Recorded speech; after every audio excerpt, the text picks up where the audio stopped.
Hello, जय हिंद, वंदे मातरम। दोस्तों जी हाँ, सभी भाई बहन और घरनियों का स्वागत है। जी हाँ, आज हम लोग डिस्कस करेंगे यूपी पैट की डिमांड थी। जी हाँ, यूपी पैट का प्रैक्टिस पेपर है। जी हाँ, यूपी पैट का प्रैक्टिस पेपर आपके एग्जाम को देखते हुए बेहतरीन सेट पेपर है।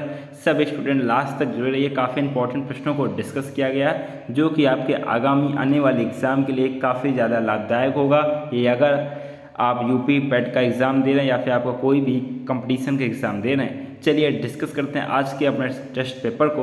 जी हाँ, पहला प्रश्न आपके सामने है। मध्ययुगीन भारत में सर्वप्रथम रुपया, जी हाँ, रुपया नामक सिक्का किस शासक ने निर्गत किया था या चलाया था? आंसर देना सब स्टूडेंट को। जी हाँ, सब स्टूडेंट को आंसर देना। बेहतरीन प्रश्नों को डिस्कस किया जाएगा। आप लोग शुरू से लास्ट तक जुड़े रहिए।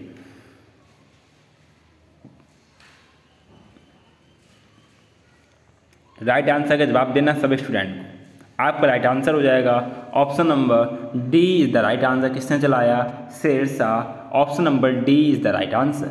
नेक्स्ट प्रश्न आपके सामने है। महमूद गजनवी का दरबारी इतिहासकार कौन था? जी हाँ, बात हुई दरबारी और इतिहासकार की। जी हाँ, इतिहासकार कौन था? आंसर दें सब स्टूडेंट। जी हाँ, बेहतरीन और इंपॉर्टेंट प्रश्न है। UP PAT special practice paper आपका है। एग्जाम में इसी तरह के प्रश्न पूछे जाते हैं। जी हाँ, महमूद गजनवी का जो शासनकाल था, उनके दरबार में आपके अल बरूनी भी था, उतबी थे, ये सब विद्यमान थे, फिरदौसी, ये सब विद्यमान थे। लेकिन उतबी का स्थान इसमें था इतिहासकार के रूप में। जी हाँ, दरबारी इतिहासकार थे आपके उतबी। जी हाँ, कौन थे? उतबी आपके दरबारी इतिहासकार थे। Option number B is the right answer. जबकि फिरदौसी, अल बरूनी ये सब विद्यमान थे। नेक्स्ट प्रश्न आपके सामने है। प्राचीन पत्तन फुआर किसके तट पर स्थित है? जी हाँ, पत्तन किससे कहते हैं? बंदरगाह कहते हैं। जी हाँ, बंदरगाह जहाँ समुद्री व्यापार होता है, बंदरगाह। फुआर बंदरगाह का नाम है। किसके तट पर स्थित था? आंसर देना सब स्टूडेंट को। जी हाँ, सब स्टूडेंट आंसर दें। बेहतरीन और इंपॉर्टेंट प्रश्न। यूपी पैट स्पेशल क्लास आपकी है, लास्ट तक जुड़े रहना आप सभी को। काफ़ी बेहतरीन चीज़ें हैं। आपका राइट आंसर हो जाएगा option number B is the right answer. जी हाँ, कावेरी। जी हाँ, कावेरी के तट पर स्थित था। Option number B is the right answer. Next प्रश्न आपके सामने है।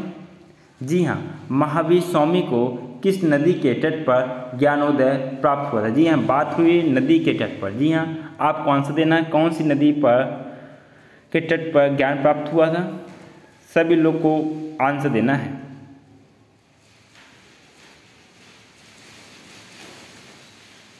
आपका राइट आंसर हो जाएगा option number D is the right answer, Rijupalika नदी। जी हाँ, कौन सी नदी?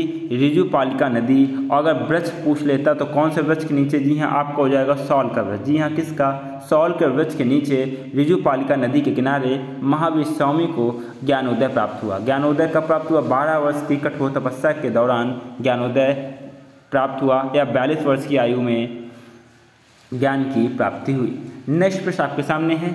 राख का टीला निम्नलिखित किस नौपाषाणिक स्थल से संबंधित है? जी हाँ, राख के टीले की बात हो रही है और किससे संबंधित है? आंसर देना सब स्टूडेंट को। जी हाँ, सभी स्टूडेंट आंसर दें। काफ़ी इंपॉर्टेंट प्रश्न है।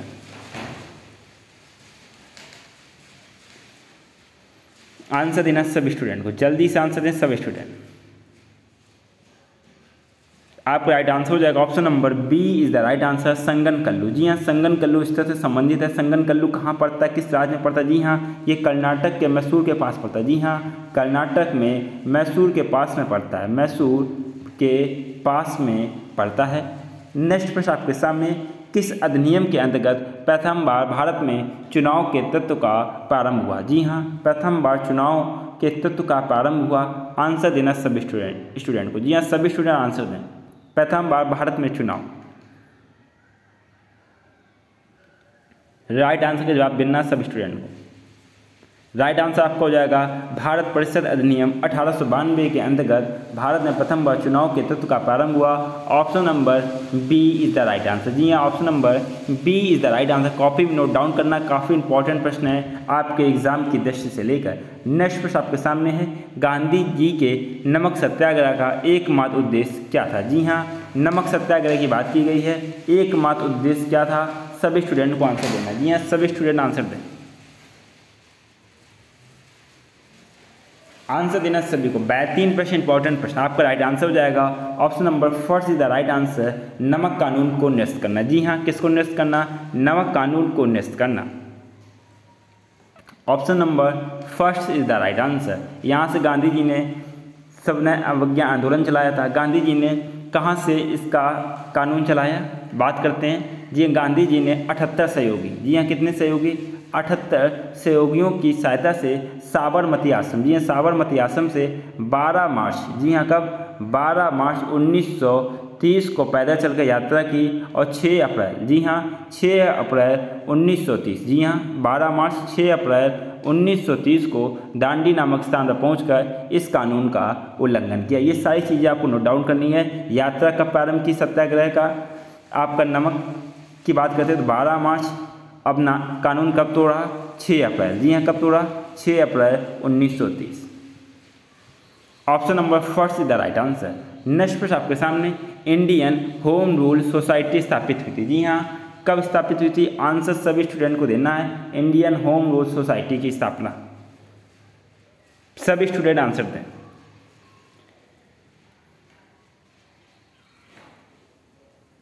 जी आपका राइट आंसर हो जाएगा option number D is the right answer, 1905 ईस्वी में। जी हाँ 1905 ईस्वी में इंडियन होम रूल सोसाइटी की स्थापना हुई। इसको इंडिया हाउस के भी नाम से जाना जाता था। जी हाँ, इसको किस नाम से?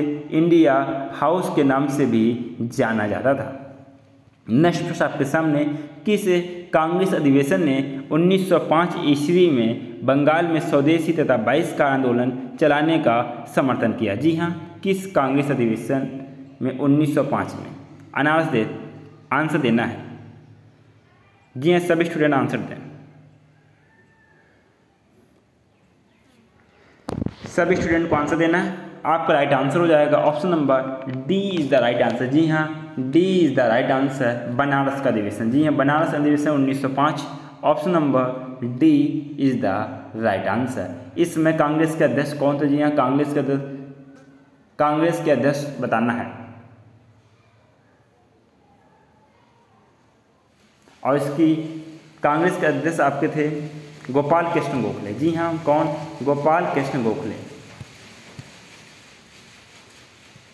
नेक्स्ट प्रश्न आपके सामने काफ़ी इंपॉर्टेंट प्रश्न है, आप सभी को आंसर देना है साथ में। और आपसे प्रश्न पूछा जाता है तो उसको आंसर देना है, इग्नोर नहीं करना है। और नेक्स्ट प्रश्न आपके सामने, निम्नलिखित में से किसने लक्ष्मीबाई के पति की मृत्यु के उपरांत उसके दत्तक पुत्र को उत्तराधिकार से वंचित किया तथा बाद में राज को अपने कब्जे में लिया? जी हाँ, दिए गए ऑप्शंस में कौन सा गवर्नर जनरल या वायसराय था? आंसर देना सभी स्टूडेंट को। जी हाँ, सभी स्टूडेंट आंसर दें। कब्जे में लिया? जी हाँ, आपका राइट आंसर हो जाएगा option number D. Option number C is the right answer, lord Dalhousie. जी हाँ, लॉर्ड डलहौजी ने हड़प नीति का कानून लाया था। जी हाँ, डॉक्ट्रिन ऑफ लैपेस, जिसमें अगर किसी भी दंपति के पुत्र नहीं है तो उसको गोद लेने की अनुमति नहीं थी। जी हाँ, गोद लेने की अनुमति नहीं थी तथा उसका शासन सीधे अंग्रेज से नियंत्रण हो जाए। जी हाँ, अंग्रेज से नियंत्रण हो जाएगा उसका शासन। Option number C is the right answer. Next प्रश्न आपके सामने, एशिया की बात हो रही, सबसे लंबी नदी है। जी हाँ, सबसे लंबी नदी कौन सी है? आंसर देना सभी स्टूडेंट को। जी हाँ, सभी स्टूडेंट आंसर दें। एशिया की सबसे लंबी नदी, आपका राइट आंसर हो जाएगा option number C is the right answer, Yangtze नदी। इसको पीली नदी के नाम से भी जाना जाता है। जी हाँ, पीली नदी या पीत नदी या यांगत्से नदी, ये चीन में। जी हाँ, कहाँ पे है? चीन में है। एशिया की सबसे लंबी नदी, option number C is the right answer.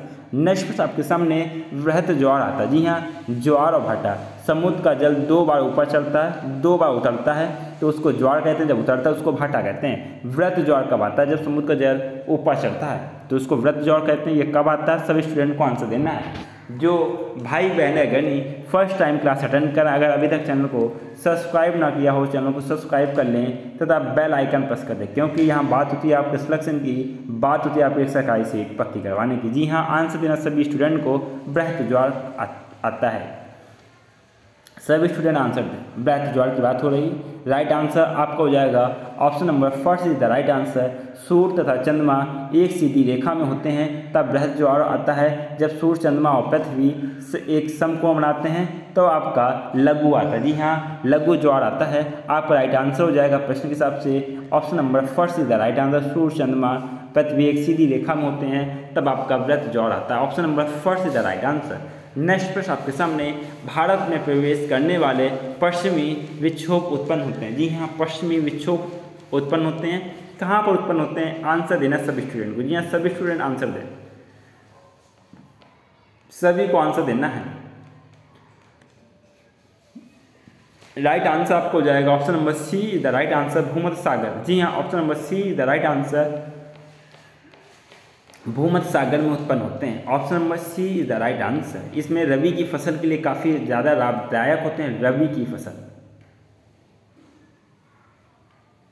Next प्रश्न आपके सामने है, भारत अवस्थित है या भारत स्थित है या भारत की पोजीशन क्या है विश्व मानचित्र में? तो आंसर देना सब स्टूडेंट को। जी हाँ, 3 विकल्प 4 विकल्प आपके सामने हैं, जल्दी से आंसर दें। काफ़ी बार डिस्कस किया गया भारत की स्थिति को लेकर। आपके सामने विकल्प में आपको अक्षांश देशांतर बताया गया था, लेकिन आपको बताना है कि भारत का अक्षांशीय देशांतर जो विस्तार है किस दिशा से किस दिशा की ओर है, अक्षांश का विस्तार और देशांतर का विस्तार। आंसर देना सब स्टूडेंट को। राइट आंसर आपको हो जाएगा। जी हाँ, भारत स्थित है, लोकेटेड है, अक्षांश है 8 डिग्री 4 मिनट उत्तर से 37 डिग्री 6 मिनट उत्तर तक, तो देशांतर विस्तार आपका है 68 डिग्री 7 मिनट पूरब से 97 डिग्री 25 मिनट पूरब तक। Option number C is the right answer. जी हाँ, option number C is the right answer. ध्यान से देखना है, आपका जो नंबर है वही होती है, लेकिन जो आपकी जो पोजीशन होती है, दिशा होती है, उनमें चेंजमेंट कर देते हैं। जैसे यहाँ पे आपको उत्तर दक्षिण है, ये चीज़ आपको ध्यान से देखनी एग्जाम में। 8 डिग्री 4 में उत्तर से उत्तर का उत्तर ही होगा, पूरब से पूरब ही होगा। ध्यान से देखना है, एग्जाम में गलत नहीं करना सभी किसी भी स्टूडेंट को। आपका option number C is the right answer. Next प्रश्न आपके सामने है, जनगणना 2011 के अनुसार 14 वर्ष से कम आयु वाले की संख्या सकल आबादी का कितने प्रतिशत है? जी हाँ, 2011 की बात कर रहे हैं, कितने प्रतिशत थी? आंसर देना सभी स्टूडेंट को 2011 के अनुसार। जल्दी से आंसर दें सभी स्टूडेंट।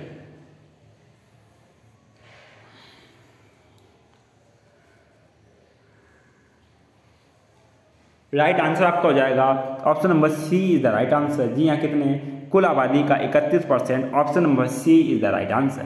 नेक्स्ट प्रश्न आपके सामने, सागपत्र। जी हाँ, सागपत्र दिया जाता है, किसके द्वारा दिया जाता है? आंसर देना सभी स्टूडेंट को। सागपत्र, जी हाँ, सागपत्र को क्रेडिट कार्ड भी कहा जाता है। जी हाँ, क्या कहा जाता है? Credit card. कॉपी में नोट डाउन करना है, क्रेडिट कार्ड भी कहा जाता है सागपत्र को। किसके द्वारा प्रदान किया जाता है? जी हाँ, ये आपका हमेशा आयातकर्ता द्वारा प्रदान किया जाता है। Option number B is the right answer. जी हाँ, option number B is the right answer. काफ़ी इंपॉर्टेंट प्रश्न एग्जाम की दृष्टि से, एग्जाम में इसी तरह के प्रश्न पूछे जाते हैं। उत्तर प्रदेश औद्योगिक विकास निगम स्थापित है। जी हाँ, उत्तर प्रदेश औद्योगिक विकास निगम स्थापित है। जी हाँ, कहाँ पर स्थापित या स्थित है? सभी स्टूडेंट को आंसर देना। जी हाँ, सभी स्टूडेंट आंसर दें,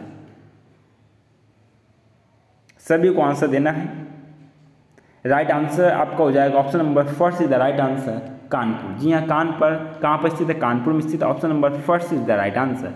नेक्स्ट प्रश्न आपके सामने है, राष्ट्रीय नियोजन में रोलिंग प्लान की अवधारणा लागू की गई थी। जी हाँ, लागू की गई थी, कब की गई थी? सभी स्टूडेंट को आंसर दें। जी हाँ, सभी स्टूडेंट आंसर दें।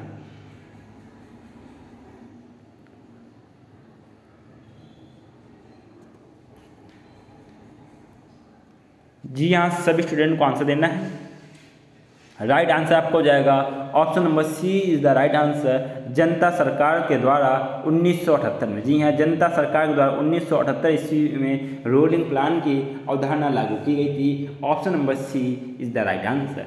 नेक्स्ट प्रश्न आपके सामने है। जी हाँ, नेक्स्ट प्रश्न आपके सामने है, निम्नलिखित में से किसको मुद्रा की पूर्ति का विस्तृत माप माना जाता है? जी हाँ, मुद्रा की पूर्ति का विस्तृत माप माना जाता है। आंसर देना सभी स्टूडेंट को। जी हाँ, आंसर देना सभी स्टूडेंट को, जल्दी से आंसर दें। राइट आंसर का जवाब देना। आपका राइट आंसर हो जाएगा option number C is the right answer, M3। जी हाँ, M3 इक्वल टू क्या होता है आपका? M3 इक्वल टू आपको होता है M1 प्लस बैंकों की सावधि जमाएं। जी हाँ, बैंकों की सावधि जमाएं। कॉपी में नोट डाउन कर लेना। नेक्स्ट प्रश्न आपके सामने काफ़ी इंपॉर्टेंट प्रश्न है, एग्जाम में पूछे जाने वाला प्रश्न है, आपको इग्नोर नहीं करना, लास्ट तक जुड़े रहना। भारत का आर्थिक सर्वेक्षण संबंधित है। जी हाँ, आर्थिक सर्वेक्षण संबंधित है, किस चीज़ से संबंधित है? सभी स्टूडेंट आंसर दें। आर्थिक सर्वेक्षण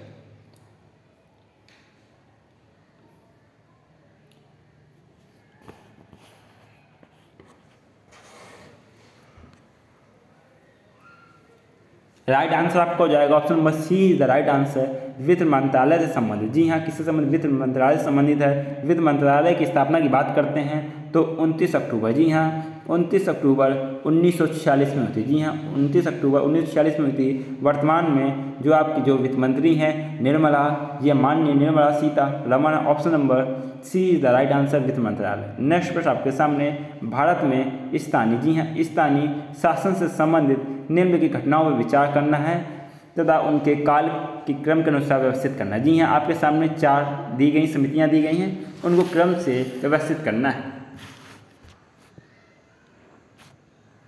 जी हाँ, सभी को व्यवस्थित करना है और आंसर देना है। जी हाँ, हम लोग बात करते हैं स्थानीय शासन के बारे में। तो सबसे पहले जो रिपोर्ट थी या समिति बनाई थी बलवंत राय मेहता समिति ने। जी हाँ, वो आपके दिए गए विकल्पों में नहीं है, लेकिन इसको भी डिस्कस करते हैं। जी हाँ, बलवंत राय मेहता समिति कब बनाई थी? 1957 में। जी हाँ, 1957 में। इसकी बात करें, अब हमको इन चारों विकल्पों को चेक करना है, कालक्रम के अनुसार व्यवस्थित करना है। जी हाँ, बात करते हैं, ये आपको हो गया बलवंत राय मेहता समिति आपकी 1957 को, जबकि हम बात करते हैं अशोक मेहता समिति। जी हाँ, अशोक मेहता समिति आपकी हुई 1977। जी हाँ, 1977 कालक्रम के अनुसार व्यवस्थित करना है। और बात करते हैं जी.के.वी. राव समिति। जी हाँ, जी.के.वी. राव समिति की बात करते हैं, ये आपकी समिति हुई 1985 में। जी हाँ, 1985 में। एल.एम. सिंघवी समिति। जी हाँ, एल.एम. सिंघवी समिति आपकी 1986 में, और जबकि पी.के. थुंगन समिति आपकी 1988 में। जी हाँ, 1988 में। कालक्रम के अनुसार अगर व्यवस्थित करेंगे दिए गए विकल्पों के अनुसार तो आपका राइट आंसर हो जाएगा। जी हाँ, आपका राइट आंसर हो जाएगा option number C is the right answer, 3rd 4th 1st 2nd। जी हाँ, 3rd 4th 1st 2nd आपका option number C is the right answer. Copy में ये आपको नोट डाउन करना है। बलवंत राय मेहता समिति 1957, अशोक मेहता समिति आपकी 1977, जी.के.वी. राव समिति 1985, एल.एम. सिंघवी समिति 1986, पी.के. थुंगन समिति 1988। एग्जाम में इससे संबंधित प्रश्न अवश्य पूछा जाता है। नेक्स्ट प्रश्न आपके सामने है, भारतीय संविधान में संशोधन के लिए विधेयक लाया जा सकता है। जी हाँ, संशोधन के लिए विधेयक कौन से सदन में लाया जा सकता है? आंसर देना सभी स्टूडेंट को। जी हाँ, सभी स्टूडेंट आंसर दें। बेहतरीन प्रश्न, इंपॉर्टेंट प्रश्न है, एग्जाम में पूछे जाने वाले प्रश्न है।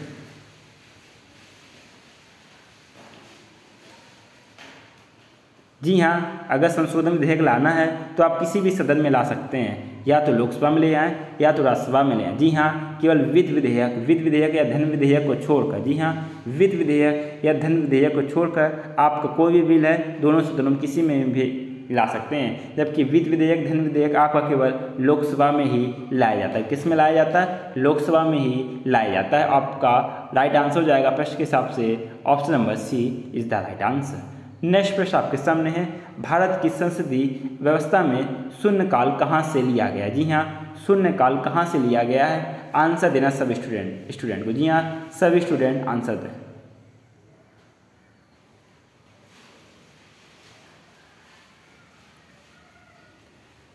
आपका राइट आंसर हो जाएगा option number D is the right answer, उपयुक्त में से कोई नहीं। जी हाँ, तीनों विकल्पों में से कोई नहीं। जी हाँ, ये शून्यकाल की जो व्यवस्था है ये भारत की खुद की देन है। जी हाँ, ये कब से जारी हुआ आपका शून्यकाल?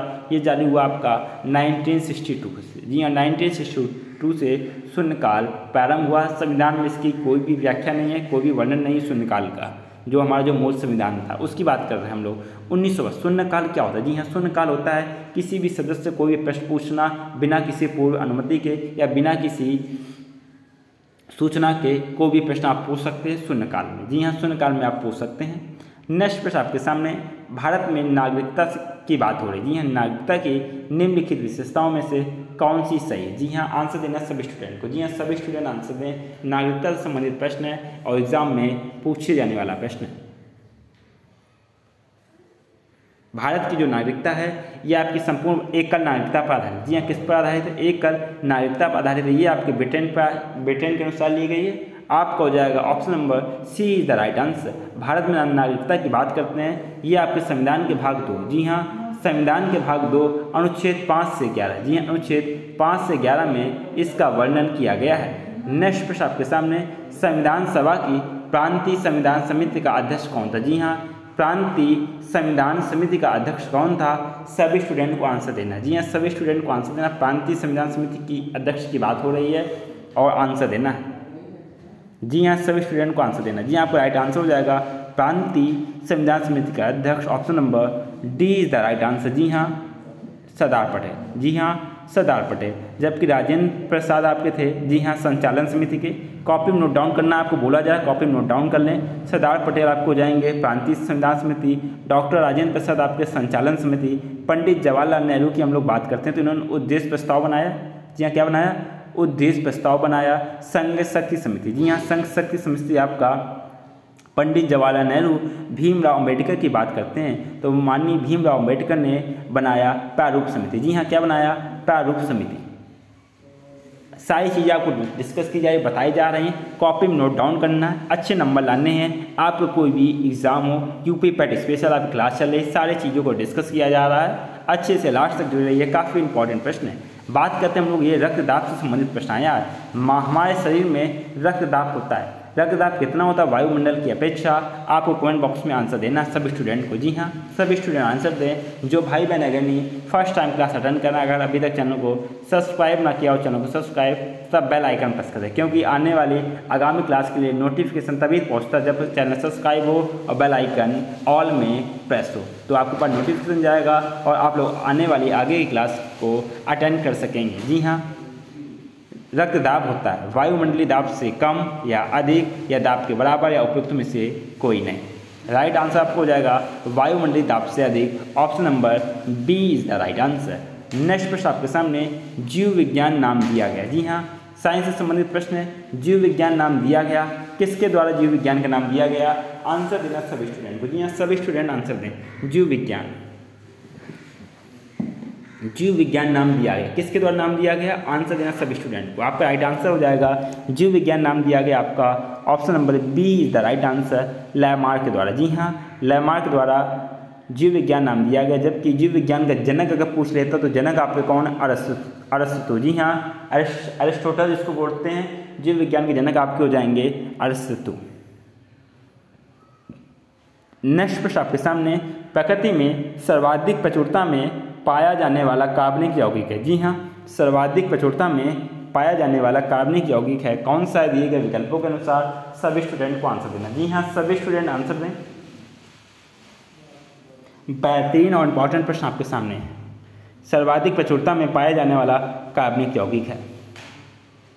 आपका राइट आंसर हो जाएगा ऑप्शन नंबर, जी हाँ option number D is the right answer, cellulose. जी हाँ सेलुलोज एक आपका एक प्रोटीन है। जी हाँ क्या है, एक आपका प्रोटीन है। सेलुलोज का अगर रासायनिक सूत्र की बात करते हैं तो कॉपी में सारी चीज़ नोट करनी, एग्जाम में आपको इसलिए बताया जा रहा है कि आपको एग्जाम में कोई भी गलती ना कर सके। जी हाँ C6H10O5 और N, जी हाँ ये आपका एक बहुलक होता है। जी हाँ ये आपका एक पॉलीसेकेराइड या बहुलक होता है। सेलुलोज भी एक प्राकृतिक बहुलक होता है।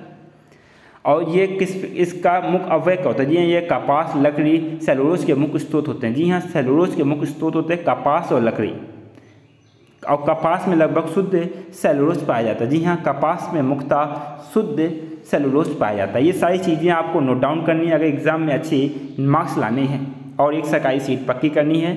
नेक्स्ट प्रश्न आपके सामने, फोटोवोल्टिक सेल संबंधित है। जी हाँ फोटोवोल्टिक सेल संबंधित है, किस चीज़ से संबंधित, आंसर देना सभी स्टूडेंट को। 4 विकल्प आपके सामने हैं, जल्दी से आंसर दें सभी स्टूडेंट बिना टाइम वेस्ट किए हुए। सुपर फास्ट आपकी क्लास चल रही है, फोटोवोल्टिक सेल संबंधित है।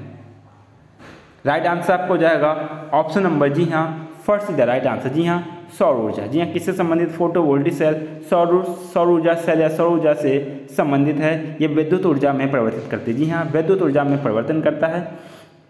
इसका बात करते हैं सौर सेल का निर्माण सबसे पहले कब हुआ। जी हाँ सौर सेल की बात कर रहे हैं हम लोग। सौर सेल इसका निर्माण हुआ 1954 में। जी हाँ 1954 में। एग्जाम में काफ़ी सारी चीज़ें पूछ लिए जाते हैं। 1954 में किया था। नेक्स्ट प्रश्न आपके सामने प्रकाश वर्ष। जी हाँ, प्रकाश वर्ष किसकी इकाई है? जी हाँ, प्रकाश वर्ष किसकी इकाई है? आंसर देना सभी स्टूडेंट को। जी हाँ, सभी स्टूडेंट आंसर दें प्रकाश वर्ष किसकी इकाई है। सभी स्टूडेंट को आंसर देना है प्रकाश वर्ष किसकी इकाई है।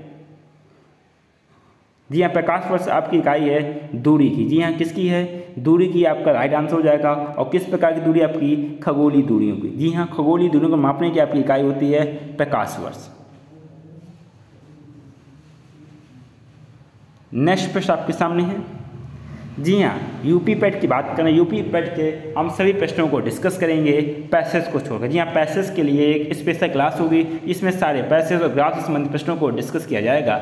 ये मैथ से संबंधित प्रश्न है आपका। जी हाँ, प्रश्न को ध्यान से पढ़ना है, काफ़ी बेहतरीन प्रश्न, इंपॉर्टेंट प्रश्न, एग्जाम में इस तरह के प्रश्न पूछे जाएंगे आपसे। 2 अंकों वाली संख्या में 18 जोड़ने पर। जी हाँ, संख्या कैसी? 2 अंकों वाली। 18 जोड़ने पर उस संख्या के अंक आपस में बदल जाते हैं। उस संख्या के अंक आपस में बदल जाते हैं जब कोई भी संख्या है। जी हाँ, ए बी आपकी कोई भी संख्या है, अगर उसमें हम 18 जोड़ देते हैं तो संख्या आपकी क्या हो जाती है? बी ए हो जाती है। संख्या आपकी बी ए हो जाती है। अब बात करें अंकों का गुणनफल आपका 8 है। जी हाँ, बी ए का गुणनफल करते हैं तो 8 आता है। अब इसको हम लोग कैसे करेंगे? हम बेसिक तरीके से नहीं लगाएंगे। जी हाँ, आंसर सबसे पहले आप लोग आंसर दें, फिर आपको बताते हैं कि इसको किस तरह से कम समय में हम लोग लगा सकते हैं। 2-3 तरीके हैं इसके, लेकिन जो सबसे आसान तरीका है ऑप्शंस के माध्यम से, उस तरीके को हम आपके साथ शेयर करेंगे, बताएंगे।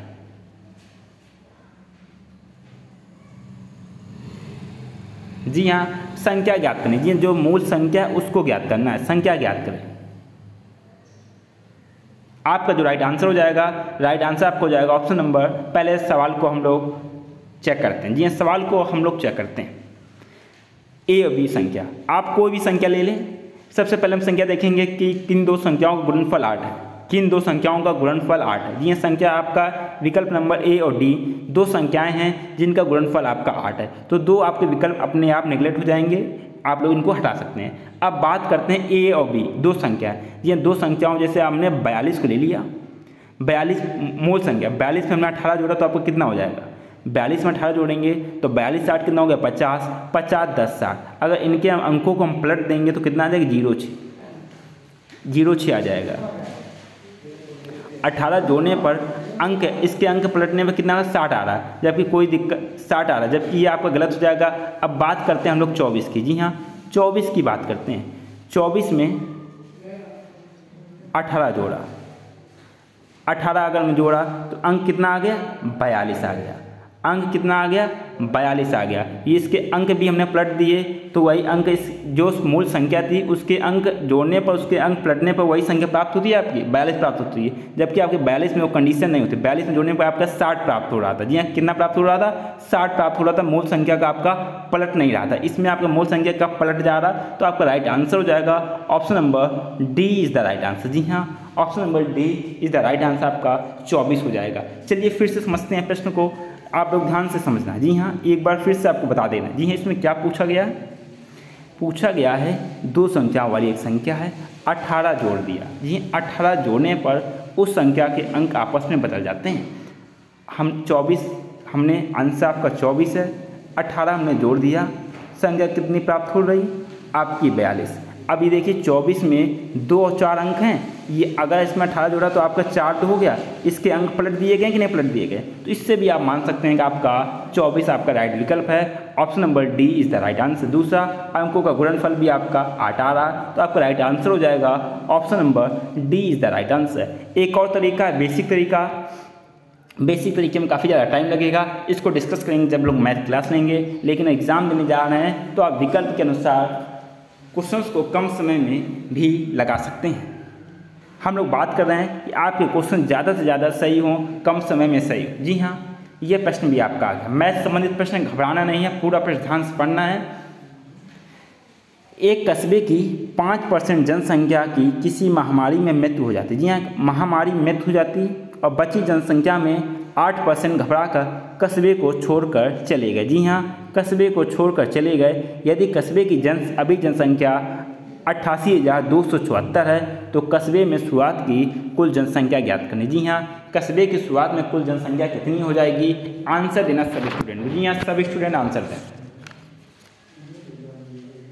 सभी को आंसर देना है। काफ़ी बेहतरीन और इम्पोर्टेंट प्रश्न है, मैथ से संबंधित प्रश्न है, किसी भी को घबराना नहीं। जी हाँ, किसी भी स्टूडेंट को घबराना नहीं है। पहले आंसर दे आप लोग, फिर हम लोग डिस्कस करते हैं आज के प्रश्न को। जी हाँ, जब ऐसे प्रश्न आते हैं जहाँ कोई भी जनसंख्या बची होती है, जी हाँ बची होती है तो हम क्या कहते हैं, जी हाँ बची हुई जनसंख्या। बची हुई जनसंख्या, तो बची हुई जनसंख्या अब कितनी है, 88,274।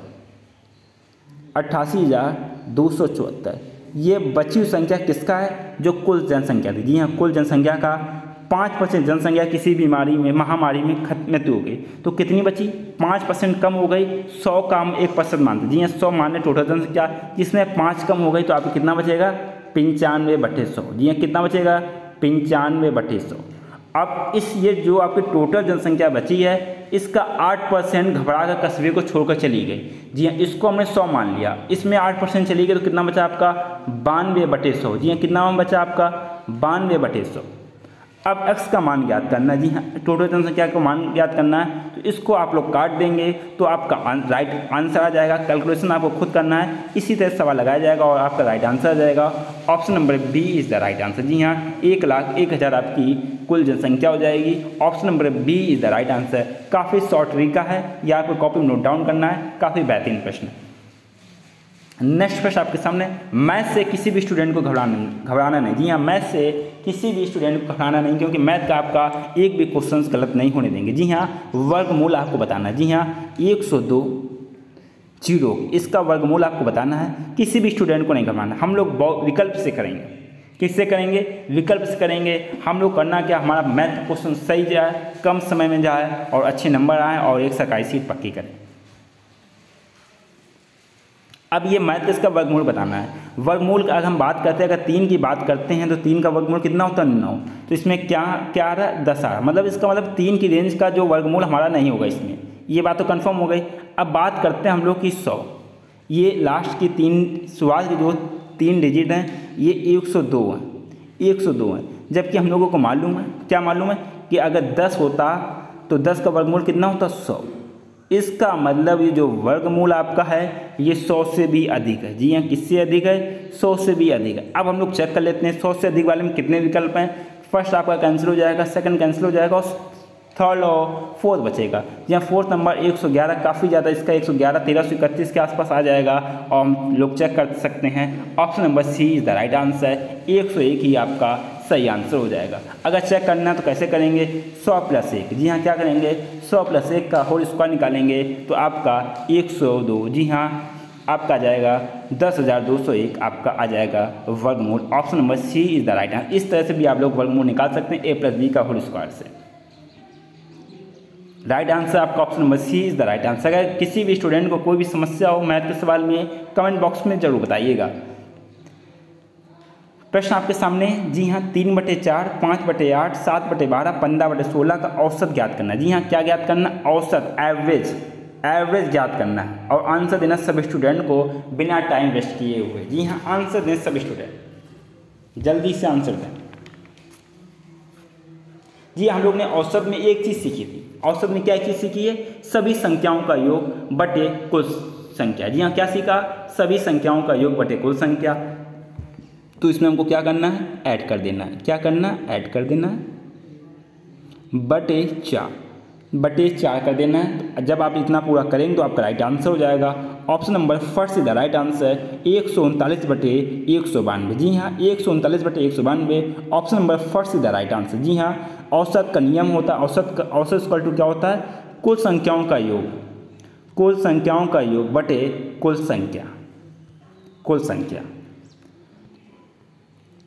नेक्स्ट प्रश्न आपके सामने, जी हाँ, किसी भी स्टूडेंट को घबराना नहीं, काफ़ी बेहतरीन और शॉर्ट ट्रिक से आपको प्रैक्टिस पेपर सॉल्व कराया जाए और कम समय में, ध्यान से समझना है केवल, लास्ट तक जुड़े रहिए। काफ़ी बेहतरीन चीज़ों को डिस्कस किया गया, आपका रीजनिंग में संबंधित प्रश्नों को डिस्कस किया जाएगा काफ़ी शॉर्ट ट्रिक में। जी हाँ, कौन से विकल्प आपका इक्वल होगा, दिए गए मल्टीप्लिकेशन आपकी जो गुणे की एक समीकरण दी गई है, आपको बताना कि कौन सा विकल्प सही होगा।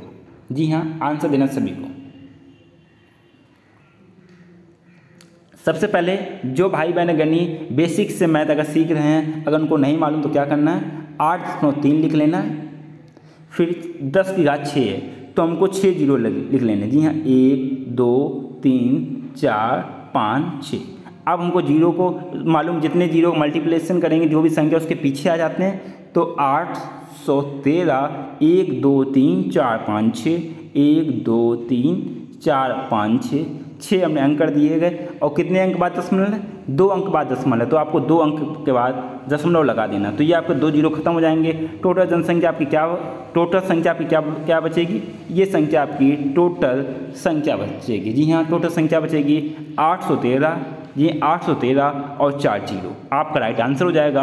Option number D is the right answer. जी हाँ, option number D is the right answer. Basic तरीका है, बिल्कुल आसानी से समझा दिया गया आपको, चुटकियों में आपका सवाल हो जाएगा और आप लोग एक सिलेक्शन प्राप्त करेंगे। क्योंकि अगर आपको चीज़ें मालूम हैं तो कम समय में मैथ के जो क्वेश्चंस आपके गलत नहीं हो जाएंगे, ना आपके पैसेज का गलत होने देंगे, तो आपके अच्छे नंबर आ जाएंगे यूपी पैट के एग्ज़ाम में, या फिर आपका कोई भी एग्ज़ाम दे रहे हैं जिसमें मैथ आती है। तो मैथ तो हर एक एग्ज़ाम में पूछा जाता है। प्रश्न आपके सामने है गोदान। जी हाँ, हिंदी संबंधित प्रश्न है, गोदान किसकी रचना है? जी हाँ, गोदान किसकी रचना है? आंसर देना सभी स्टूडेंट को। जी हाँ, सभी स्टूडेंट आंसर दें, गोदान किसकी रचना है?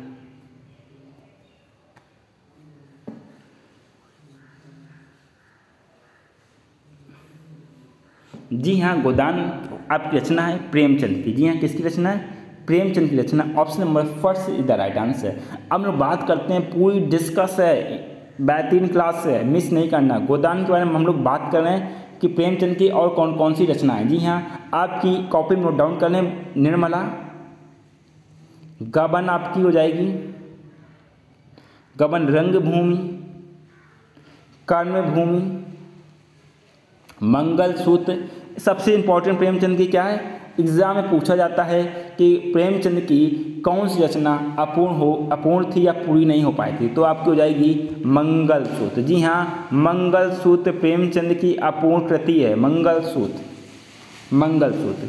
अब लोग बात करें जैनेन्द्र की। जी हाँ, जैनेन्द्र की भी जो रचनाएं पूछी जाती एग्जाम में, कौन कौन सी रचनाएं? जी हाँ, जैनेन्द्र की परख। ये परख काफ़ी ज़्यादा इंपॉर्टेंट है, काफ़ी ज़्यादा एग्जाम में पूछी गई आपकी परख पूछी गई, काफ़ी ज़्यादा इंपॉर्टेंट है परख। जबकि बात कर रहे हैं हम लोग जो इंपॉर्टेंट कृतियाँ हैं उन्हीं के बारे में बात करें, आगे की बात करें। जी हाँ, आगे की जो इंपॉर्टेंट कृति हैं वो कौन सी हैं? जी हाँ, नदी के द्वीप, आगे की हो जाएगी नदी के द्वीप। शेखर की जीवनी। जी हाँ, किसकी? शेखर एक जीवनी, शेखर एक जीवनी, ये इंपॉर्टेंट है आपकी आगे की। और नागार्जुन की बात करते हैं, नागार्जुन की आपकी हो जाएगी हीरक जयंती। नागार्जुन की आपकी हो जाएगी, कॉपी नोट डाउन करना है, हीरक जयंती।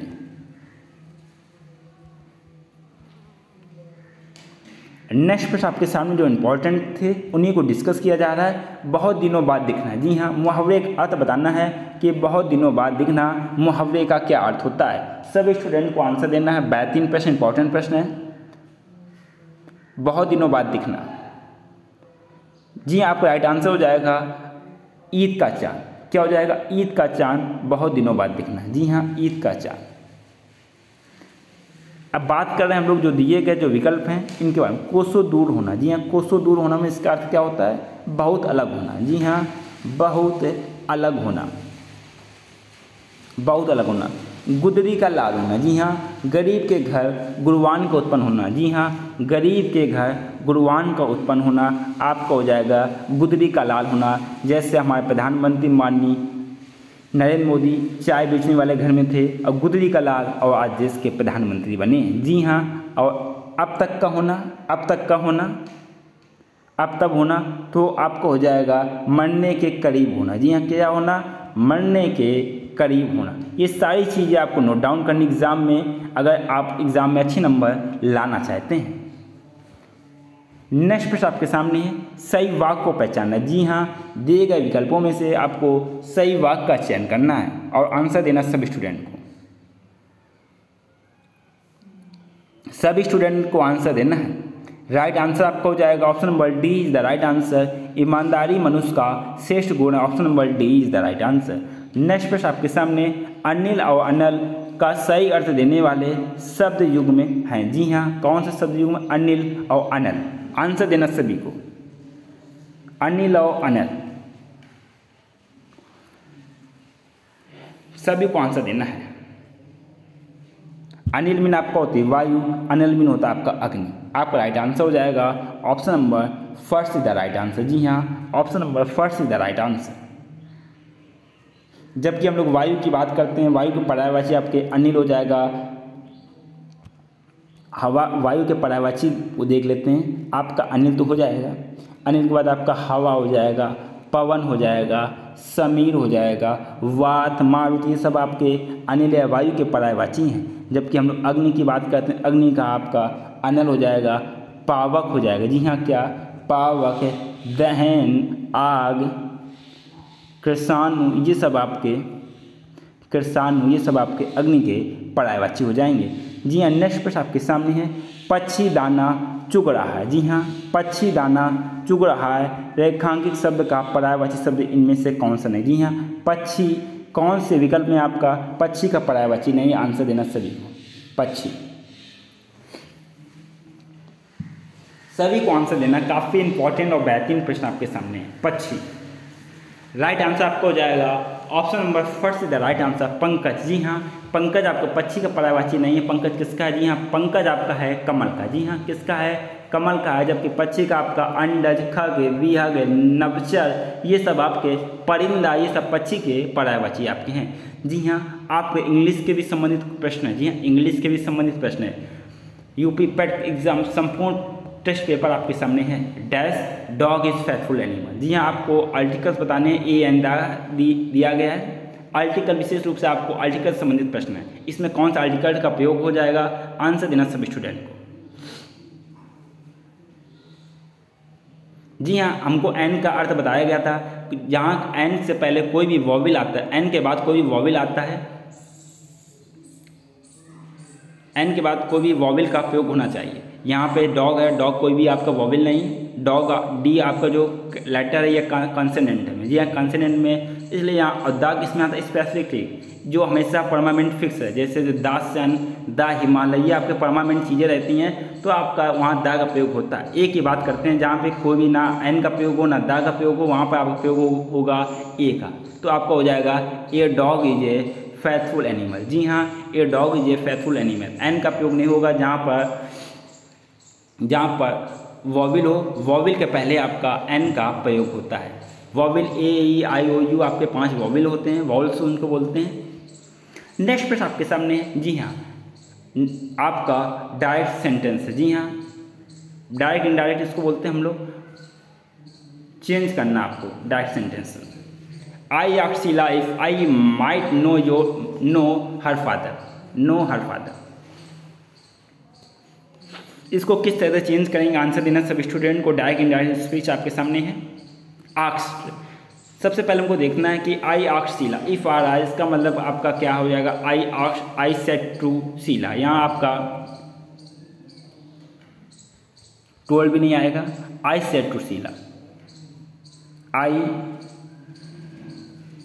Said to Sheila.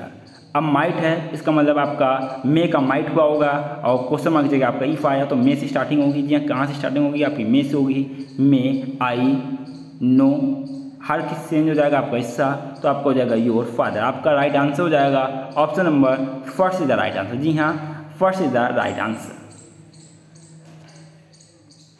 नेक्स्ट प्रश्न आपके सामने है, आपको वॉइस से संबंधित प्रश्न है। जी हाँ, वॉइस से संबंधित प्रश्न है, सभी को आंसर देना। जी हाँ, the waiter filled the glass with water. जी हाँ, एक्टिव पैसिव वॉइस से आपको चेंज करना है, पैसिव वॉइस में चेंज करना है। जी हाँ, पैसिव वॉइस में चेंज करना। सबसे पहले क्या ढूंढा जाता है? ऑब्जेक्ट ढूंढा जाता है। जी हाँ, ऑब्जेक्ट ढूंढा जाता है। राइट आंसर आपका क्या हो जाएगा? सभी को आंसर देना है। तो ऑब्जेक्ट आपका हो जाएगा द ग्लासेस। जी हाँ, आपका हो जाएगा द ग्लासेस। और आपका पास्ट इंडेफिनिट सेंटेंस फिल्ड है, तो आपका आ जाएगा were filled with water by the waiter. तो आपका हो जाएगा option number B is the right answer. जी हाँ, कौन सा ऑप्शन हो जाएगा? Option number B is the right answer. Passive voice हम देखते हैं कि आपका जो पास्ट इंडेफिनिट है, जी हाँ, पास्ट इंडेफिनिट है, वो किसमें चेंज होगा? आपका पास्ट कंटिन्यूअस में। जी हाँ, पास्ट कंटिन्यूअस में चेंज होता है। तो ये आपका जो सेंटेंस है पास्ट इंडेफिनिट में पास्ट कंटिन्यूअस में चेंज होगा तो द ग्लासेस से आपका प्लूरल है, तो इसी कारण आपको इसमें वर्ब का यूज़ किया गया। जी हाँ, वर्ब का उपयोग किया गया है filled with water by the waiter. Option number B is the right answer. Option number B is the right answer. ध्यान से चीज़ों को समझना है जिससे आपका आगे कोई भी प्रश्न गलत ना हो। जी हाँ, कैलेंडर से संबंधित प्रश्न है। किससे संबंधित है? आपका कैलेंडर से संबंधित प्रश्न है और आंसर देना है 1 मार्च 2020 को कौन सा दिन था। जी हाँ, 1 मार्च 2020 को कौन सा दिन था, आंसर देना सभी स्टूडेंट को, सभी को आंसर देना है 1 मार्च 2020।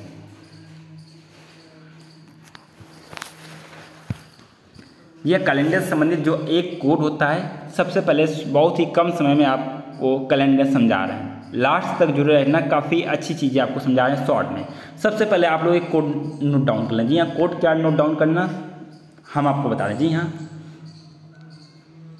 033 614 625 035। जी हाँ, 035 ये आपका मंथ का कोड है। जी हाँ, मंथ का कोड है, आपको हो जाएगा जनवरी, फरवरी, मार्च, अप्रैल, मई, जून, जुलाई, अगस्त, सितंबर, अक्टूबर, नवंबर, दिसंबर। ये आपके जो 12 मंथ होते हैं, ये 12 मंथ का कोड है। जनवरी का आपका 0, फरवरी का 3, मार्च का 3, अप्रैल का 6, मई का 1, जून का 4, जुलाई का 6, अगस्त का 2, सितंबर का 5, अक्टूबर का 0, नवंबर का 3 और दिसंबर का आपका 5। ये आपका जो कोड है, ये आपका जो कोड बता दें, ये आपका नॉर्मल डेज का। जी हाँ, किसका है? नॉर्मल डेज का है।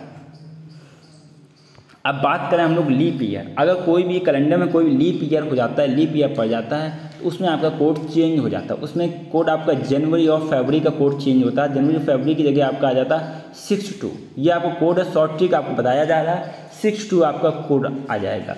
उसके बाद हम लोग क्या कहते हैं, जो साप्ताहिक के दिन होते हैं, साप्ताहिक के दिन को भी वर्णन किया गया है, उसको भी कॉपी में नोट डाउन कर लें। 0 और 1, 0 और 1 आपका प्रयोग किया जाता है आपके संडे के लिए, संडे के लिए, जबकि 2nd, 3rd, 4th and 5th and 6th आपके Sunday, Monday, Tuesday, Wednesday, Thursday and Friday and Saturday. जी हाँ, ये आपके 6 दिन आपको जाएंगे। जबकि 0 फर्स्ट आपका संडे के लिए 0 और 7, 0 और 7 आपका संडे के लिए प्रयोग किया जाता है। 0 और 7 आपका संडे के लिए प्रयोग किया जाता है। 1, 2, 3 एंड 4 एंड 6 आपका जो बाकी बचे जो दिन हैं उनके लिए प्रयोग किया जाता है। 1 आपका मंडे, 2nd आपका ट्यूसडे, इसमें प्रयोग किया जाता है। दोनों चीज़ हो गई। अब इनको प्रयोग कैसे करना है, ध्यान से समझना, प्रयोग कैसे करना है इनका। जब 1 मार्च 2020, इसमें एक और कोड रहता है। जी हाँ, शताब्दी का भी कोड होता है। जी हाँ, शताब्दी का कोड। अगर 2000 की आपकी शताब्दी है तो आपका 6 1900 का है 6430, 6420 आपका शताब्दी कोड होता है। जी हाँ, 6420 आपका शताब्दी कोड होता है। अब अगर 1 मार्च 2020 को हमको निकालना है, 1 मार्च 2020 के सबसे पहले हम लोग डेट लिखेंगे, डेट लिखेंगे। मार्च का कोड बताया था, मार्च का कोड आपका 3 होता है, मार्च का कोड आपका 3 होता है। शताब्दी का कोड 2000 की बात की थी हमने, 2000 का शताब्दी का आपका जाएगा 6 आ जाएगा। और जो 2020 जो 20 है, इसमें लीप ईयर कितने आ जाएंगे, 4 का भाग देंगे तो लीप ईयर मालूम हो जाएगा। तो लीप ईयर आपके आ जाएंगे 5, प्लस जो अंतिम जो दिन होते हैं उनको ऐड करके 7 का भाग दे दिया जाता है। तो आपका जो 1 मार्च 2020 को कौन सा दिन है वो आपको मालूम हो जाएगा। जी हाँ, आप इक्वेशन बनेगी तो आपका राइट आंसर आ जाएगा। Option number D is the right answer, रविवार। जी हाँ, रविवार 0 और 7 जहाँ पे आता है वहाँ पे आपका रविवार आता है। 1 से स्टार्टिंग आपकी सोमवार से होती है। जी हाँ, 1 से सोमवार, 2 मंगलवार, 3 बुधवार, 4 बृहस्पतिवार, 5 आपका शुक्रवार और 6 आपका शनिवार। जी हाँ, ये हम लोग बहुत ही कम समय में कैलेंडर को डिस्कस किया है। आशा करता हूँ आपको समझ में आएगा। अगर नहीं आएगा तो एक अलग से क्लास कैलेंडर की डिस्कस करेंगे, इसमें सारी चीज़ों को हम लोग समझेंगे। ये कि बस शॉर्ट तरीका था। आशा करेंगे कि आपको समझ में आए। अगर जो चीज़ भी नहीं समझ में आती है आप लोग क्लास को रिपीट करके वापस से आप लोग देख सकते हैं, समझ सकते हैं। प्रश्न आपके सामने है रीजनिंग के संबंध। जी हाँ, डिजिट दी गई है, डिजिट दी गई। इसमें बोला क्या जा रहा है कि पहला पद सेकंड पद से चेंज हो जाता है। पहला पद सेकंड पद से, थर्ड आपका फोर्थ से, इस तरह से बदलता रहता है। और वहाँ कितने 8, किसको काउंट करना है, 8 को काउंट करना है जो अपने बाएं और साथ ही दाहिने नंबर से विभाजित हो। जी हाँ, बाएं और दाहिने नंबर से भी विभाजित हो। तो अगर आप चेंज करेंगे तो हमको दिक्कत क्या है, हमको 8 को देखना है। किसको देखना है? 8 को। तो बाद बाकी इसको हम लोग चेंज नहीं कर रहे हैं, इसको भी चेंज करना पड़ेगा क्योंकि 8 इधर आ जाएगा। तो आपका हो जाएगा एक नई क्या चीज़ बनेगी, 7 6 8 4, फिर आपको बनेगा 8 5 8 5, फिर आपको बनेगा 4 8। इस तरह से आपका चेंज हो रहा है। फिर आपका क्या बनेगा 4 8, फिर बनेगा आपका 3 4 8 के बाद 3 8 5 2 5 2 6 8 8 7 और 8 3। और इसमें 8 को देखना जो अपने बाएं और दाएं नंबर से विभाजित हो। तो इसमें आप चेक करेंगे तो आपका आ जाएगा एक भी नंबर विभाजित नहीं होगा। जी हाँ, एक भी नंबर आपका विभाजित नहीं होगा। तो आपका राइट आंसर हो जाएगा option number B is the right. आपको बता दिया गया कि सवाल में किस तरह से आपको विभाजित सवाल को समझना है, किस तरह से लिखना है। आप लोग चेक कर लेना 8 को पोजीशन जो अपने बाएं और दाएं से विभाजित हो, ना 6 से विभाजित हो रहा, ना 4 से, ना ये 8 4 से विभाजित होता, ना 5 से। इस तरह से आप देखेंगे कि 8 किसी से विभाजित नहीं होगा। तो आपका राइट आंसर हो जाएगा option number B is the right answer. सुन, जी हाँ, option number B is the right answer. आपको तरीका बताया जा रहा है जिससे आप एग्जाम में प्रश्न आए तो आप उसको कर सकें, उसकी लैंग्वेज समझ सकें, उसको सॉल्व कर सकें। कैलकुलेशन तो आप ही करना होगा, मेरे कैलकुलेशन करने से क्या हो जाए, कैलकुलेशन आप करना होगा। ये आता है आप प्रैक्टिस के द्वारा। जी हाँ, प्रैक्टिस करेंगे तो ही आप कर पाएंगे, कैलकुलेशन कर पाएंगे, वो भी कम समय में। प्रश्न आपके सामने है, एक कैपिटल लेटर्स में जो कैपिटल लेटर में एक्स्ट्रा यूनिट लिखा गया उसका कोड आपका ये लिखा है। टेक्नोलॉजी का कोड भी आपको लिखा है। टॉलरेंस को उस कोड में कैसे लिखा जाएगा ये आपको बताना है। जी हाँ, टॉलरेंस को कैसे लिखा जाएगा ये आपको बताना है, आंसर देना है। सबसे पहले आप लोग इन प्रश्नों में जब 2 कोड दिए, जी हाँ 2 कोड दिए जाते हैं और तीसरे पूछा जाता है तो उन्हीं शब्दों का, उन्हीं अंकों का जो कोड होता है वही तीसरे में प्रयोग किया जाता है। जी हाँ, वही तीसरे में प्रयोग किया जाता है। कैसे किया जाता है इसके हम लोग चेक करते हैं। जी हाँ, जब से इसमें हम देख लें टी का कोड इसमें क्या है। जी हाँ, टी का कोड इसमें टी को क्या लिखा गया है, 4 लिखा गया है। टी को 4 लिखा गया है।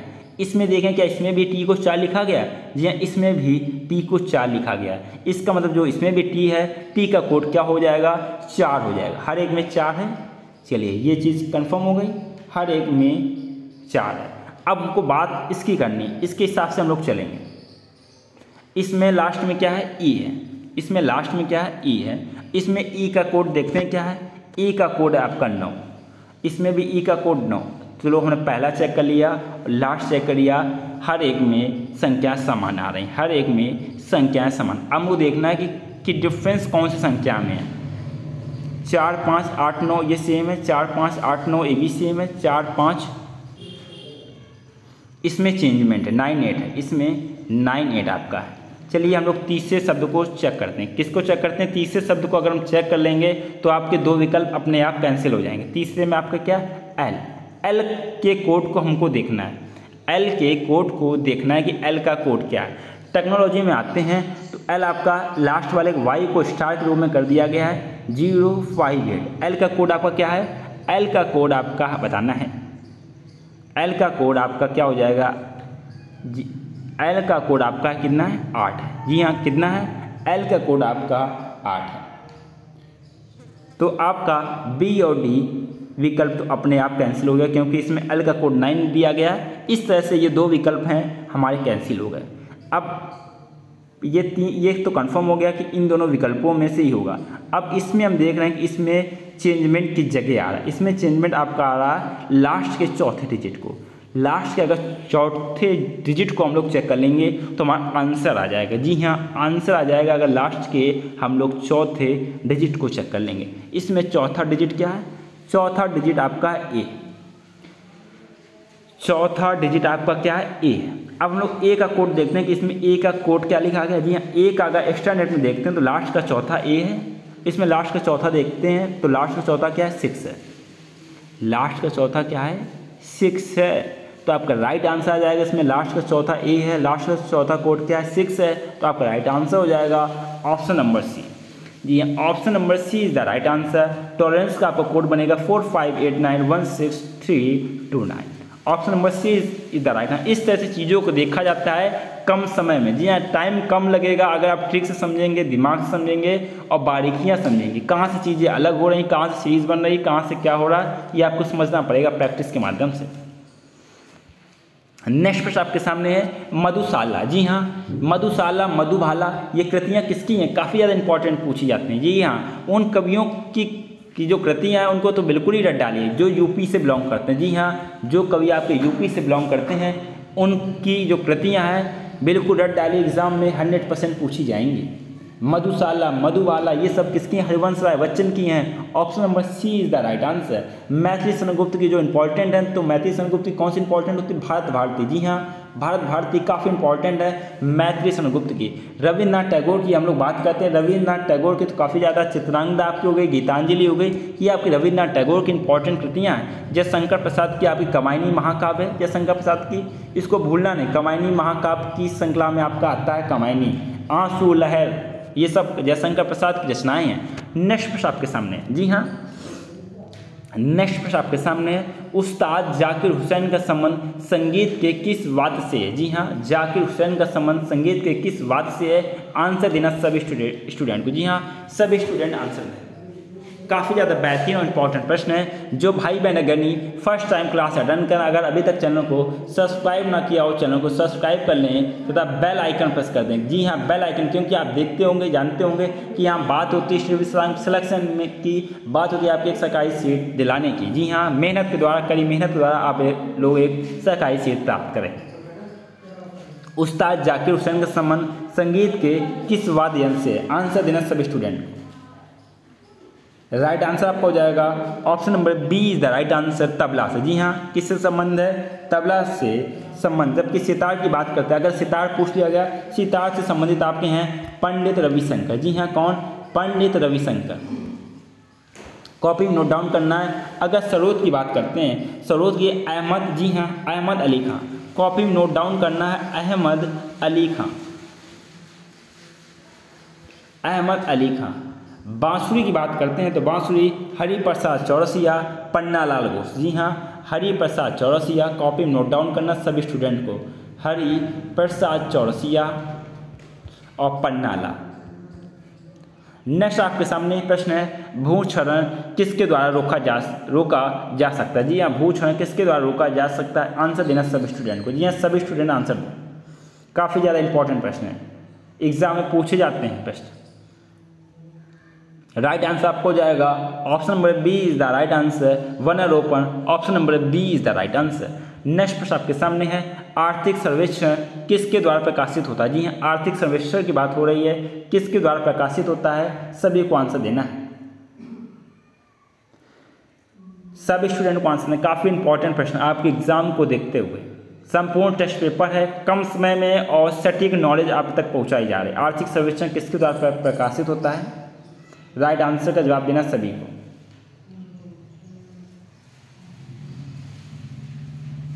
आर्थिक सर्वेक्षण आपका होता है option number C is the right answer, वित्त मंत्रालय द्वारा प्रकाशित होता है। नेक्स्ट प्रश्न आपके सामने, पणजी किस भारतीय राज्य की राजधानी? जी हाँ, पणजी की बात कर रहे हैं, किस भारतीय राज्य की राजधानी है? आंसर देना सभी स्टूडेंट को। जी हाँ, सभी स्टूडेंट आंसर दें। पणजी सबको मालूम, पणजी की राजधानी किसकी है? गोवा की। जी हाँ, गोवा की राजधानी आपकी पणजी है। गोवा कब स्वतंत्र हुआ? जी हाँ, गोवा कब स्वतंत्र हुआ? जी हाँ, गोवा आपका स्वतंत्र हुआ 1961 में। जी हाँ, 1961 में किससे स्वतंत्र हुआ? पुर्तगाली से, और भारत में विलय हुआ गोवा का। यह एक केंद्र शासित प्रदेश रहा था, लेकिन 1987 में इसको पूर्ण राज्य का दर्जा प्राप्त हो गया गोवा को। नेक्स्ट प्रश्न आपके सामने, माले डैश की राजधानी, माले किसकी राजधानी? आंसर देना सभी स्टूडेंट को। जी हाँ, सभी स्टूडेंट आंसर दें। माले,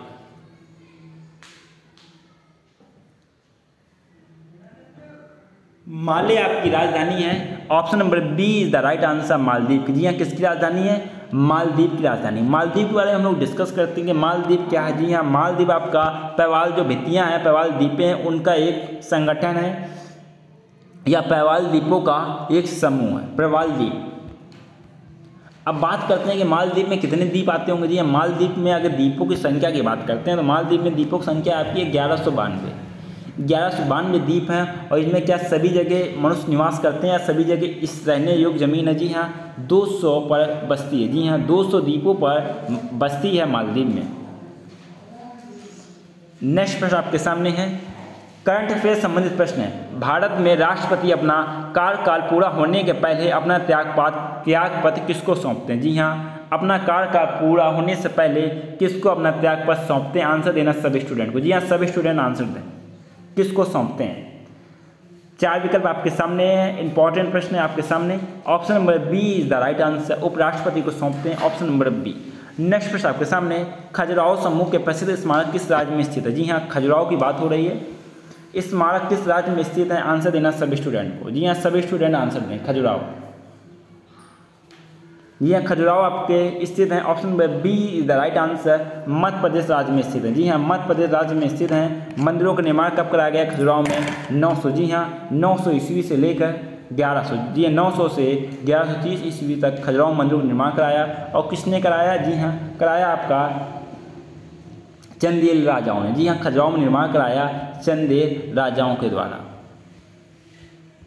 नेक्स्ट प्रश्न आपके सामने, जी हाँ, करंट अफेयर संबंधित प्रश्न आपके सामने, आंसर देना सभी को। भारत मध्य एशिया वार्ता की दूसरी बैठक के संदर्भ में निम्न कथनों में से कौन सा कथन सत्य है? जी हाँ, कौन सा कथन सत्य है? स्टेटमेंट आपके सामने दिए गए हैं। इस बैठक में भारत, तजाकिस्तान, तुर्कमेनिस्तान और उज्बेकिस्तान ने हिस्सा लिया था। सेकंड आपका यह भारत मध्य एशिया वार्ता की पहली बैठक थी। थर्ड आपका वित्त मंत्री निर्मला सीतारमण ने भारत का प्रतिनिधित्व किया। जी हाँ, दिए गए विकल्पों में से कौन सा विकल्प आपका सही है? आंसर देना है सभी स्टूडेंट को। जी हाँ, सभी स्टूडेंट आंसर दें,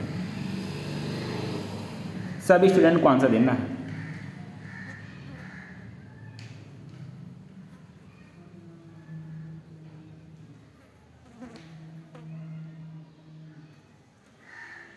आपका राइट आंसर हो जाएगा option number first is the right answer. जी हाँ, first is the right answer. इस बैठक में भारत, कजाकिस्तान, तजाकिस्तान, तुर्कमेनिस्तान और उज्बेकिस्तान ने हिस्सा लिया था। Option number first is the right answer.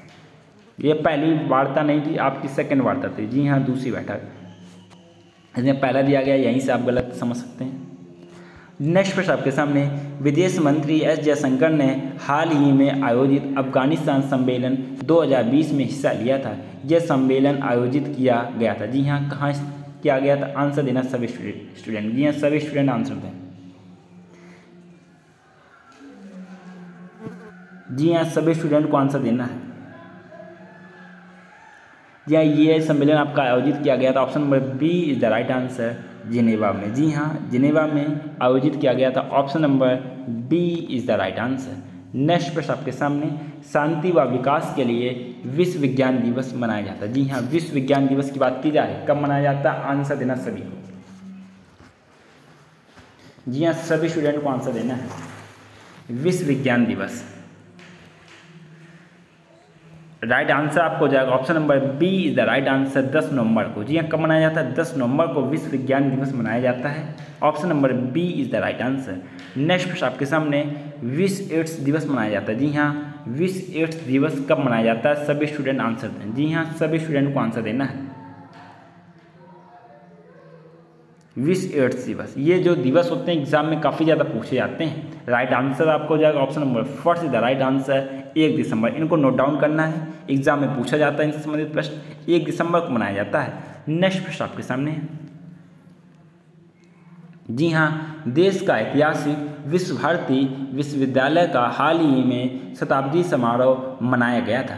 इस विश्वविद्यालय के संदर्भ में निम्न में से कौन से कथन आपके सत्य? जी हाँ, 3 स्टेटमेंट आपके सामने हैं। विश्व भारती की स्थापना वायसराय लॉर्ड इरविन ने की थी। प्रधानमंत्री इस विद्यालय के कुलाधिपति थे।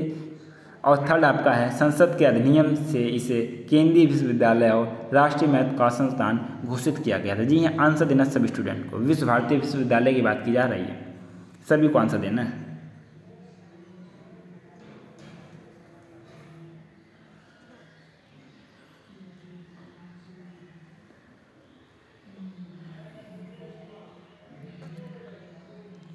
आपका राइट आंसर हो जाएगा option number B is the right answer. जी हाँ, आपका सेकेंड और थर्ड स्टेटमेंट आपका सही हो जाएगा।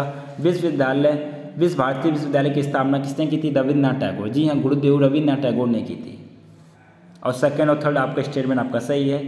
प्रधानमंत्री इसके कुलाधिपति थे, जी हाँ हेड थे। और संसद के इसको केंद्रीय विद्यालय और राष्ट्रीय महत्व का संस्थान घोषित किया गया था। नेक्स्ट प्रश्न आपके सामने है, प्रत्येक वर्ष 16 दिसंबर को पूरे देश में विजय दिवस मनाया जाता है। यह विजय दिवस किस उपलक्ष्य में मनाया जाता है? आंसर देना सभी स्टूडेंट को। जी हाँ, सभी स्टूडेंट को आंसर देना है विजय दिवस।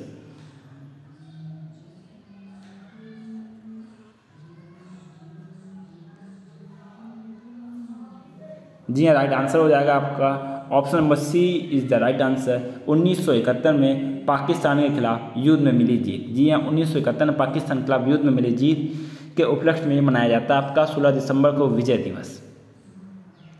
नेक्स्ट प्रश्न आपके सामने, अमेरिका के 49वें उपराष्ट्रपति के रूप में भारतीय मूल की कमला हैरिस ने शपथ ली। जी हाँ, वह निम्न में से किस भारतीय राज्य से संबंधित हैं? जी हाँ, किस भारतीय राज्य से संबंधित हैं? आंसर देना सभी स्टूडेंट को। जी हाँ, सभी स्टूडेंट आंसर दें।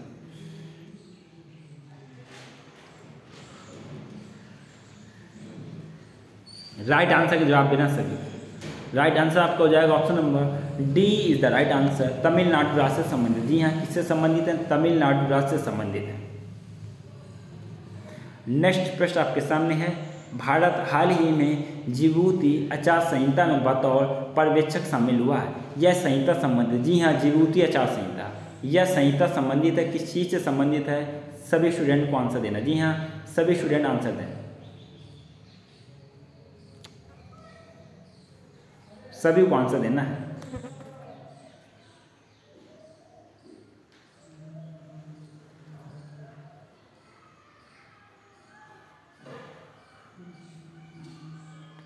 राइट आंसर आपको हो जाएगा option number D is the right answer, Hind महासागर क्षेत्र में समुद्री चोरी रोकने से। जी हाँ, समुद्री चोरी रोकने से, option number D is the right answer. Next प्रश्न आपके सामने, सुभाष चंद्र बोस आपदा प्रबंधन पुरस्कार 2021 में संस्थागत श्रेणी के पुरस्कार के लिए चुना गया। जी हाँ, संस्थागत श्रेणी पुरस्कार के लिए चुना गया। आंसर देना सभी स्टूडेंट को, किसको चुना गया?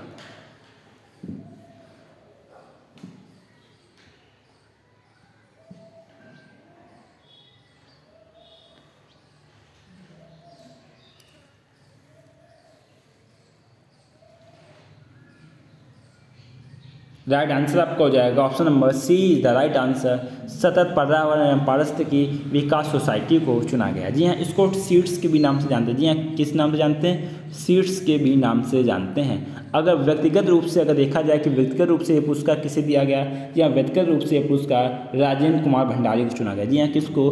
व्यक्तिगत रूप से अगर बात करते हैं तो राजेंद्र कुमार भंडारी, राजेंद्र कुमार भंडारी।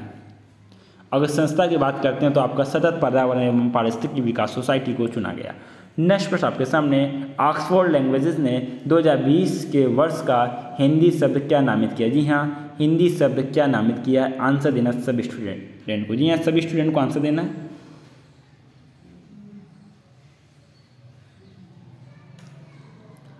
सभी को आंसर देना है। राइट आंसर आपको हो जाएगा option number B is the right answer, आत्मनिर्भरता। जी हाँ, आत्मनिर्भरता नामित किया है। Option number B is the right answer.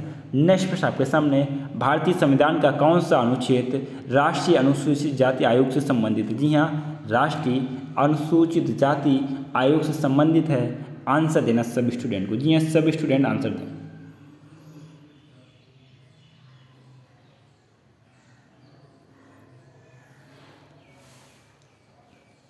आपका राइट आंसर हो जाएगा option number B is the right answer, अनुच्छेद 338। जी हाँ, अनुच्छेद 338 आपका राष्ट्रीय अनुसूचित जाति आयोग से संबंधित है, जबकि अनुच्छेद 338A की बात करते हैं तो आपका जनजाति हो जाएगा। जी हाँ, राष्ट्रीय अनुसूचित जनजाति से संबंधित आपको हो जाएगा 338A।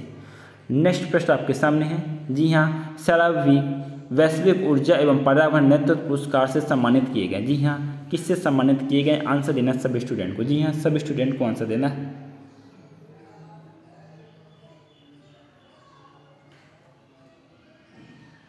आपका राइट आंसर हो जाएगा option number first is the right answer. जी हाँ, नरेंद्र मोदी, माननीय प्रधानमंत्री हमारे देश के नरेंद्र मोदी सम्मानित किए गए। Option number first is the right answer. जी हाँ, first is the right answer. Dear student, ये हम लोगों ने डिस्कस किए यूपी पेट एग्जाम को देखते हुए संपूर्ण प्रैक्टिस पेपर को डिस्कस किया गया जो आपके एग्ज़ाम के लिहाज से काफ़ी ज़्यादा इंपॉर्टेंट होंगे। आप सभी स्टूडेंट लास्ट तक देखिए, अगर कोई चीज़ समझ में नहीं आती है तो आप रिपीट करके वीडियो को देखिए, कॉन्सेप्ट को समझिए, आपके एग्ज़ाम में काफ़ी ज़्यादा रोल अदा करेंगे। हम लोग डेली 1 या 2 प्रैक्टिस पेपर जरूर लाएंगे, आपके एग्ज़ाम तक आपकी ज़बरदस्त तैयारी करवा देंगे केवल प्रैक्टिस के माध्यम से। जी हाँ, केवल प्रैक्टिस के माध्यम से ही तैयारी होगी और अच्छी अच्छी चीज़ें कॉन्सेप्ट के माध्यम से समझा देंगे आपको। बेफिक्र रहना है, अच्छे से तैयारी करनी, क्लास को फ्रेंडों के साथ में शेयर करना है। जो भाई बहन अगर नहीं फर्स्ट टाइम क्लास अटेंड करें, अगर अभी तक चैनल को सब्सक्राइब ना किया हो, चैनल को सब्सक्राइब तथा बेल आइकन प्रेस करना। जी हाँ, अगर सब्सक्राइब करेंगे, बेल आइकन प्रेस करेंगे, तभी आपके पास नोटिफिकेशन जाएगा और आप लोग लाइव क्लास के साथ जुड़ सकेंगे। जी हाँ, तो सब्सक्राइब बेल आइकन प्रेस करना ना भूलिएगा तथा आपसे मुलाकात होगी नेक्स्ट लेक्चर में। तब तक के लिए जय हिंद, वंदे मातरम दोस्तों।